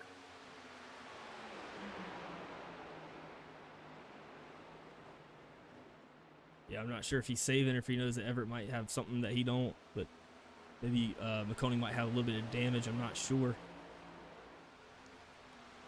23 to go, though. This is go time for me, and hitting the gas. 100%. But I mean, we've seen it at Darlington before. I know you and I have talked about it before. I mean, if you're really, really burning it down at Darlington, I mean, you can toast a set of tires, and especially your rights, in 15 laps. Oh, 100%. Very quick. Almost in 5 to 10 laps. If you're really, really pushing it hard, I mean, like you said, 10 to 15 laps, you could have a set of tires just, level 8 in the toaster oven, just gonzo. But Brandon Lopez still out by 4.8 seconds over second place right now, who's going to be Everett Larson. Greg McConey going to be in third place. His teammate at Trash Panda Autosport, Zach Baker, going to be in fourth. Ty Robertson in fifth place right now. He's trying to catch up to Zach Baker right now after that mishap on pit road we saw earlier. And then Brian Gibbons going to be about 22 seconds behind the race leader, currently sitting in sixth, and your last car on the lead lap. Got Zach Baker into the wall as Ty Robertson makes the pass around him.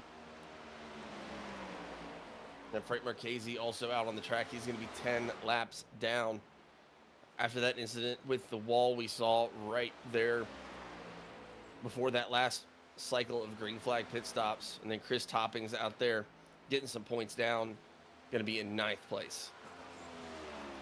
The big thing here for Brandon is that he cannot start driving out of his rearview mirror, and I know it's very tough not to do. A lot easier said than done, but you know you got a fast guy behind you. You know you got to hold this for 20 laps. You have to run your line, run your race. Make sure you save a little bit of tire, let the guy behind you work it all off while he's trying to catch up with you, and then you can pull away near the end. Yeah, you still got 18 laps to go. I mean, like you said, that's, you might be, on one hand, you might be feeling pretty confident, like, hey, I've got a really solid lead with 18 laps to go, but you also have to remember you've got very fast cars behind you. Everett Larson already showed how fast he is tonight. Greg McConey, same thing, already showed how fast he is tonight. And then same thing for Ty Robertson. Even after having that mishap on pit road, back in fourth place, still 10 seconds to go. I mean, that's still a long way to make up in only 18 laps, but especially for Everett Larson or Greg McConey, they are still very much within striking distance, especially if Brandon Lopez makes any mistakes at this stage. Speaking of Brandon, got Edward in the comments saying, Daddy Brandon, let's go. Yeah, this is where if anybody ever do any hunting in their life, this is where buck fever comes in. And it is about the same feeling when you're leading a race with about 17, 18, less than 20 to go. Especially with a little bit of a gap like this, but you have to maintain your cool, keep calm, keep your composure. Yeah, especially when, like you said, you have really experienced drivers behind you, guys that know what they're doing, guys that have proven already how fast they can be tonight. Like you said, you're, on one hand, you got to be feeling kind of confident. You're like, I got a good lead, things are going well.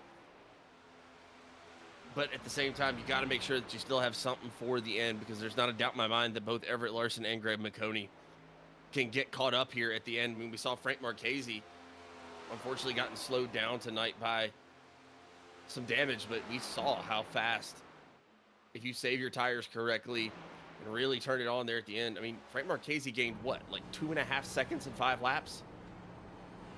Yeah. Man was flying there at the end.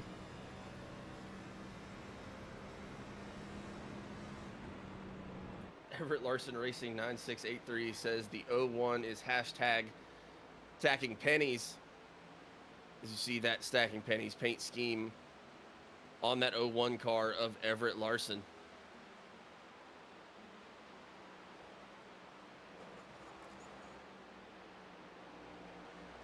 I love looking at the different paint schemes that these guys have, man. It's one of my favorite things. Yeah, and speaking of paint schemes, Knapp Daddy Racing Design, starting off as a paint scheme design company and now expanding out to broadcasting, other graphic design needs and logos and everything else you want. Make sure you check us out, knappdaddyracing.com.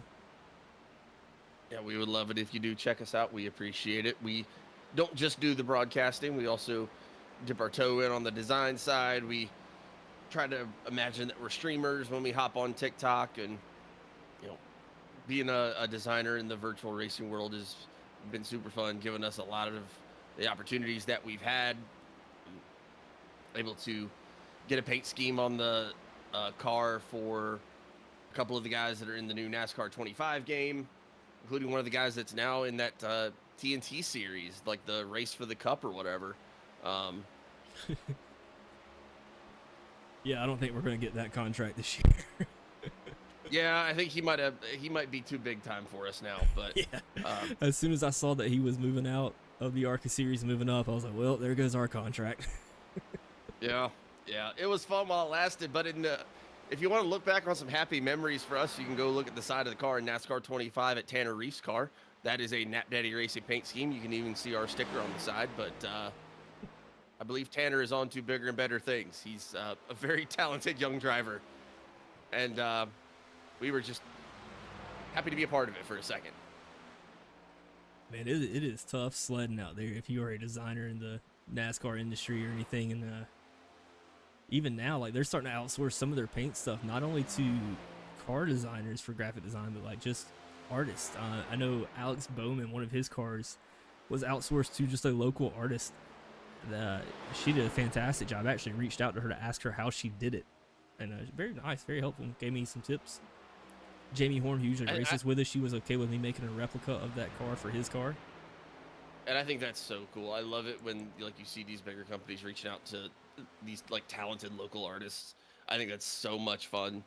I think it's really cool when you can see, because when you think about where NASCAR came from, about where racing came from, I mean, it was about the little guy. It was about, the blue collar worker that was just, trying to make a buck. And to see NASCAR, which is this great big corporation now with all these sponsors, reach back out and try to give a hand to these local artists that are grinding and have been through tough times in this economy and things like that, I think is really, really cool, and not something you see too often in modern sports. I think we're going to shape up here to have a pretty close finish. It is going to be close here. We got some comments here as well. Genevieve Estelle again. Yes, go Everett. Simon and Jen are cheering for you. Star fam, yes, same. You're doing so good, cheering for Everett Larson. But Brandon Lopez still out at the front of this thing by about 2 seconds right now. As we are on lap 122 of 129, Everett Larson just over 2 seconds behind in second place. Greg McConey going to be in third place, 8.9 seconds back. He's got Ty Robertson less than a second behind him in fourth. And then you got Zach Baker, who's going to be sitting in fifth place right now. Brian Gibbons going to be about 5 laps down, sitting in sixth place. And then Thomas McLaughlin, 7 laps down in seventh. Frank Marchese, 10 laps down in eighth. And Chris Toppings going to be 24 laps down in ninth place down on pit road. Once again, got to give a lot of credit to both Chris Toppings and Frank Marchese for dealing with quite a bit of damage there and getting back out there and still putting some laps down. We are inching ever closer to the end of this race here. Brandon Lopez still out in front. His lead now less than 2 seconds as we cross the stripe to make it lap 125. Greg McConey and Ty Robertson locked in a battle right now for third and fourth. I believe Ty Robertson's going to get it done right there, using the inside to get around the number 16 car of Greg McConey. Both Ty and Greg kissing the wall right there. Greg, I think, got stuck to it a little bit longer, going to lose some time right there. I believe that's probably going to put both of them out of earshot of the winning of this race. Yeah, I do want to pull this up for Brandon Lopez, Everett Larson. You can see the time delta between them, how much that Larson has been able to start pulling in, but kind of plateaued off over the past few laps. If I can expand this just a little bit more, you can see he was pulling in as those bars at the bottom are further to the right, but the closer we get, start to plateau off. I don't know if he's going to have enough to pull out this win tonight, but Lopez got to hold on for 4 more laps. Anything can happen. Any mistake can happen. You got to mind your P's and Q's, stick to your line. He's been up front all night for a reason. Don't let it switch up now. And like you said, this is go time. This is when it's just hit your marks again. You still got that 2-second lead. Everett Larson was doing a really good job of gaining time. Still doing a really good job of maintaining his momentum. But at this point, everyone's tires are getting a little bit more worn out. All your times are going to start to plateau off a little bit. Got Michelle Lopez in the comments saying, "Let's go." Brandon cheering for the number 5. Brandon Lopez, who is going to be about to take the white flag here at Darlington. Both Brandon and Everett did a really good job here tonight of being where they needed to be. Like we talked about in the beginning, sometimes you just need somebody to make a mistake, and that can put you where you need to be. Ty Robertson leading so many laps here tonight. Unfortunate mishap has him back in 3rd now. But at this point, you just got to hit your marks and do it one more time as the white flag goes into the air.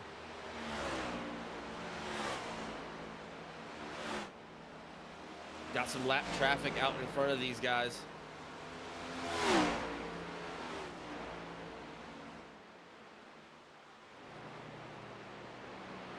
Brandon Lopez takes it close to the wall one last time.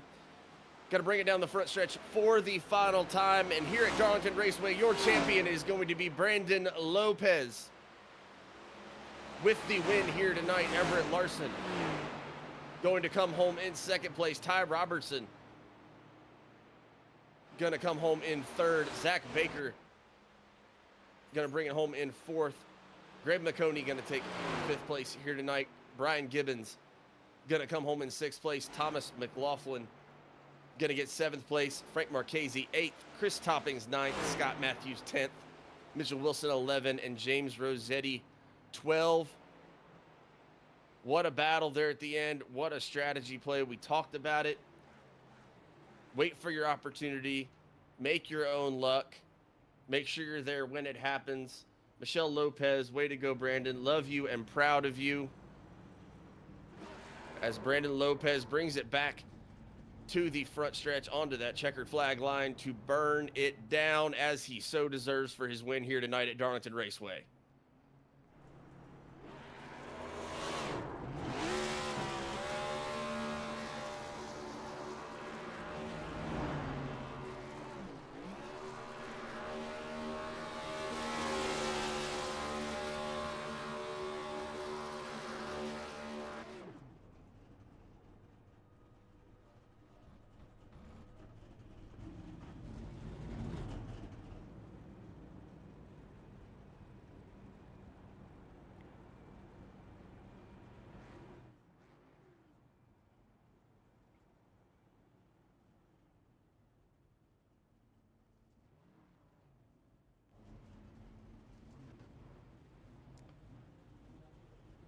Like Everett Larson's going to pull up there beside him, join the show, give him a little celebratory tap right there at the end of that. Brandon Lopez giving a call to his teammates saying, "Come here, Everett. Let's do a wall burnout," calling over his Last Row Motorsports teammate there. Excellent teamwork. Great work by both of those guys. Great work by everybody. There's the whole team here tonight. Team coming out to celebrate there. The Last Row Motorsports team. What a great job by everybody tonight, though. Last Row Motorsports coming home 1st and 2nd with that 1st and 2nd with Brandon Lopez and Everett Larson. 3rd place as well with Ty Robertson. And then what a performance by the Trash Panda Autosport team as well. Zach Baker coming home in 4th and Greg McConey in 5th. Frank Marchese was so daggone fast all night long. Just unfortunately not able to be there at the end. Got so many comments in here. Yeah, Edward saying that's my boy Brandon. Let's go, Star fan. Good job, y'all. Genevieve, great job. That was a fantastic race. Great job, Everett. You did so good. You were so close. Excellent night of racing here at Darlington Raceway. The boys celebrating as they should after a great race here tonight. We're going to get over here in just a second to all of your interviews for your 1st, 2nd, and 3rd place drivers, so do not change the channel yet.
Yeah.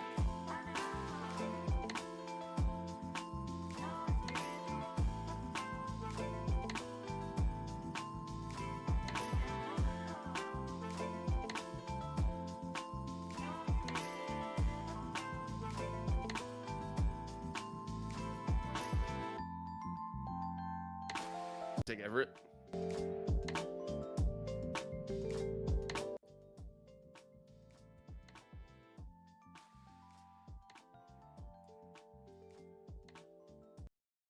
And we are back here on Knapp Daddy Racing YouTube channel here with the Knapp Daddy Racing League. Got your third place finisher in Ty Robertson coming up to the booth now. Ty, you got a copy list in the booth? Yeah, I got you. Well, man, congratulations on P3. I think you were kind of hunting for more there. Led, I believe, the most laps for the night. I think I can comfortably say that. And I had a little bit of trouble coming off of pit road, but able to make up some time. Talk to us about this run and how important keeping your car clean was. Yeah, most of the race I was running the bottom, just trying to not hit the wall and damage my car, just take care of it. Uh, I'm still not honestly sure what happened coming out of pit road. I barely hit the gas and it just spun out on me. I'm not sure if it was something to do with the rear tires the team put on the car or what. But yeah, it sucks. It led like 70 laps at the start, if not more than that. I wish I could have got the win, but at least the teammate got it and we all got top 3 here. Yeah, very good run for the last row motorsports guys. I really think that was that banana peel that Brandon Lopez threw out on the track earlier. So I think that's what got you. You might have to take that up with him. But heading to Nashville next week, what is your thoughts on Nashville? I'm really good there in the trucks. I haven't really ran there much in the next gen cars. If it's anything similar to the trucks, I'll probably be pretty solid there at least. Maybe we can get another strong run for Last Row Motorsports and hopefully get into victory lane this time. Absolutely. And I know you're making a run here at the Coke Series here pretty soon, starting up. And looking for a little bit of sponsors here. So why don't you give us some sponsor shout outs and whatever else you need to add there? Oh, yeah. I got some sponsor shout outs from Nicholas Maynard and Madness Racing League, Maynard Motors, the Booty Scoot Racing Channel. I believe that's all I have right now. Just some other little sponsors. Oh, and Atlantic Cabinet Company, Dagan's company. Yeah. And then also give a shout out to my family and my girlfriend again, like I did last time. Yeah, I was waiting. I didn't want you to forget that one. You might get in a little bit of trouble if you do. So making sure you squeeze that one in. But man, good run tonight. It's like especially leading all those laps and having a wreck coming out of the pits. I think you're only 11 seconds down, so they're able to pull it off there. That's pretty good. So looking forward to seeing more of you at Nashville next week, and looking forward to talking to you some more there. Yes, sir. Y'all have a good one. You too. It's going to be Ty Robertson finishing in third place tonight. Coming up next, I have your second place finisher in Mr. Everett Larson. So I pull him up here to the booth. Everett, you got a copy of us in the booth? Yep. Everett, you got Hunter up here in the booth, man. Congratulations on your second place finish tonight. Talk to me about how this race was going for you. I know we saw you kind of further back in the pack at some points and then be able to make such a big run there at the end. Talk to me about that last green flag run and what your thoughts were and if you thought you were going to be able to run down Brandon. Yeah, there in the first little bit, I was really not confident at all because since it's Darlington and I didn't really get too much practice. But once I really figured it out, it was so much fun to drive here because what I had learned so far is that if you're behind somebody and they just make a mistake, you can get around their outside or inside pretty easily. And then right there, midway through, I went 1 mile an hour over the pit road thing just for a second, and then it gave me a black immediately. So I got a 2 mile penalty right through there, and I don't know how I got back up to second, but I guess I did something right. So just super excited that I was able to get second 2 weeks in a row, and we're just trying to set the tone for this whole season here. Hey, man, and set the tone you have. You've been out here absolutely crushing it. You got a big fan base out here that's all cheering for you. So talk to me about what you're expecting next week at Nashville. Do you have a lot of experience at Nashville? How do you feel about the track, and how do you feel about your chances? I feel like I have pretty decent chances at Nashville because probably a couple months ago now, I was able to beat a NASCAR driver. I completely forgot who they were, but I was able to beat like a Truck Series / Xfinity driver in an official race. So I feel like I have decent oddities for that track. But I'm super excited for Nashville because I already own it and I don't have to spend money this time. So, yeah. So yeah, I'm really excited for that though. Hey, exactly like me, man. Every time I have to go spend money on these tracks, I'm just like, oh God, why? It's. I hate it. But hey, man, congratulations on your second place finish. You definitely been putting your stamp on the league so far. Before we let you get out of here, any sponsors, shout outs, anybody you want to talk to out there? Yeah, I want to thank my family and friends for watching the whole stream through. And I want to thank Quality Heat and Air, Food City, Kingsport Fitness, Han Doctor, my good friend Corey LaJoy, Zamp Racing, my grandma and grandpa Larson, Burn Setups too. And also you guys for doing the live stream. And yeah, Sounds good, man. Well, congratulations again on your second place finish tonight. Looking forward to seeing you at Nashville next week, and good luck to you rest of the season. thank you. Yes, sir. Take care. That's going to be Everett Larson coming in second place tonight. I think he might be the happiest guy in the world. Dude, the kid talks like, and I don't say kid disrespectfully. I just feel like I'm getting older, but it almost sounds like from the way he's talking, like he has a smile on his face all the time, the whole time. It's infectious, and it makes me happy. Yeah, it's dude. infectious. I'm sitting here. I've been working all day. I'm tired. Like I'm cold. My house isn't very well heated. This kid just talking like he's smiling the whole time, just happy to be here. And now I have a smile. That's so cool, man. I love racing. Well, somebody that's probably got a really big smile on their face is your first place finisher, Brandon Lopez, coming up to the booth. Brandon, you got a copy with us? Yes, sir. I got you. Congratulations, man, on P1 tonight, picking up the first win for yourself of this season. Talk to us about this run. What were you seeing throughout the race? Honestly, this is like my very first race in Darlington that's not AI, so my whole strategy was to at least survive.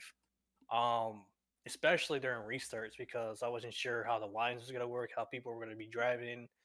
But once we got settled down in single file lanes, that's when I started like examining. Okay, this guy is in front of me, is faster than me, or he's behind me that's faster than me. So I gotta like manage my tires in a certain way. It's mostly just racing the track more than racing everyone else. But as green flag stops went in, I figured that if I was having any chance of beating Ty since he was really fast today, I went ahead and trying to undercut him and see if I can get at least right in front of him or be right next to him by the time that green flag cycle finishes when he finishes. But I saw that he spun out, and honestly, I felt bad because I wanted to race with him in the final laps. But when that happened, I saw Everett or Greg at the time. I think it was Greg that was like 6 seconds behind me. I started thinking, okay, these guys have fresher tires than I do, especially Everett, who was catching up in the behind me eventually in the end. But if I were to be patient, let him come to me at least like last 2 seconds, then I'll start pushing a little bit and try to make it difficult for him. But when I started doing that, he was still faster than me in the longer run since he had fresher tires. So um, at that point, I was just counting down the laps, hoping there was no caution because if that would have kept happening, he would have eventually catch up to me. So, but yeah, that's basically the strategy. Yeah, there's only, I believe, one caution tonight, not counting the stage caution there. Were you a little bit surprised by that? Absolutely, yeah. Darlington is, I think this is the toughest track on the oval, um, in the circuit. So the fact that there's only one caution tells you how clean the drivers are and how competitive we are. We race hard, but it's very, very clean driving. So I'm proud for everyone to only get one caution out of the race, and yeah, I'm very, very excited, very happy. Well, this is definitely going to boost you up here in the points, and we are heading to Nashville next week. A little bit more of a forgiving track than Darlington is. Talk to us about Nashville and what you're trying to do going into there. It's actually the same concept in Nashville as far as like saving tires. The tires, depending on what if we're running day or night, but either way, it's going to be really, really difficult to manage tires. So it's kind of the same concept as to save tires and be patient. But overall, Nashville as a track, I feel okay. I do have mixed results. Some races I do well, and some others I don't really do well. But I'm gonna get my practice laps in and talk to the team about it, so get some advice from them. But can't wait to look to race in Nashville. Absolutely, man. Well, you do have some people in the chats. Hold on. I'm trying to read the chat right now, actually, and I can't get it pulled back up. I got some people in the chat that were definitely supporting you. Before you get the sponsor and shout outs, talk to us about this new equipment. New equipment. I mean, I just feel like it's I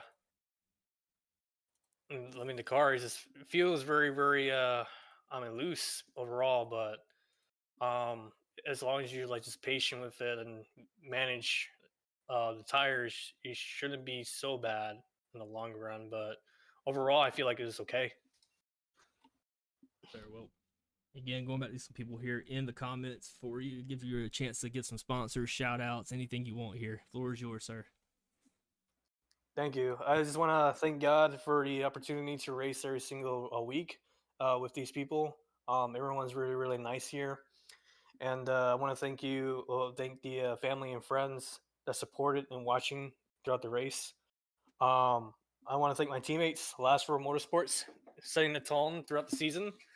I want to thank you guys for the broadcast and putting this league together every single week. You guys do an amazing job. Want to thank the Knapp Daddy Racing Design sponsor. Get very, very, very nice paint schemes. I'll save so myself. And yeah, I just want to thank everyone that's supporting me and loving me throughout this the season. Yes, sir. Well, that was a fantastic run. Congrats on P1. Go celebrate, and we'll be talking to you next week at Nashville. All right, thank you. You guys have a good one. Yes, sir. You Good too. That is going to be Brandon Lopez, your winner for tonight. And along with that, shout outs that most of those guys, I think all those guys gave there. I want to thank everybody that does come through here and watches. Means a lot to the drivers, and I think it honestly means more to me and Hunter here in the booth that people are watching this, because I was telling them before, I was like, I hope people appreciate the amount of work that we're putting into this, because it is a lot to keep it going and keep it looking the way it does, and hopefully improving every week. But thank you guys so much for coming out, watching, supporting, especially commenting and showing your support. Make sure you like, follow, subscribe, all those fun things on YouTube. If you want to see more just Knapp Daddy Racing stuff, you can check us out on Instagram, Facebook, and TikTok at Knapp Daddy Racing. Post our paints occasionally, sometimes try to do some live streams on TikTok when we do have the chance. But been a fun one here, Hunter. Give me your thoughts. It was fun. This was just one of those ones where going in, we knew we had the winter storm, and we knew we were going to have a lower car count. And I mean, I know from my own personal experience how I feel about Darlington. I don't know how all these guys feel about it, but I was like, I just had that weird feeling in my stomach where I was like, oh man, this might be bad. And it's unfortunate because, we talk about all the time how much we love being up here in the broadcast booth and, helping out, running this league and everything. And it just ended up kind of being the exact opposite, which I think just kind of goes to show what happens maybe if you just maybe have a more positive mental outlook from time to time. Got Edward in the comments saying, I'm salty he didn't mention his boys, referring to Brandon Lopez, JK. We'll shout out the boys. Thank you to the boys. Yeah, shout out the boys. But I mean, kind of just on that note, though, I mean, it was just a really, really good race. These guys put on a great show. To have one caution in 129 laps at Darlington is really, really awesome.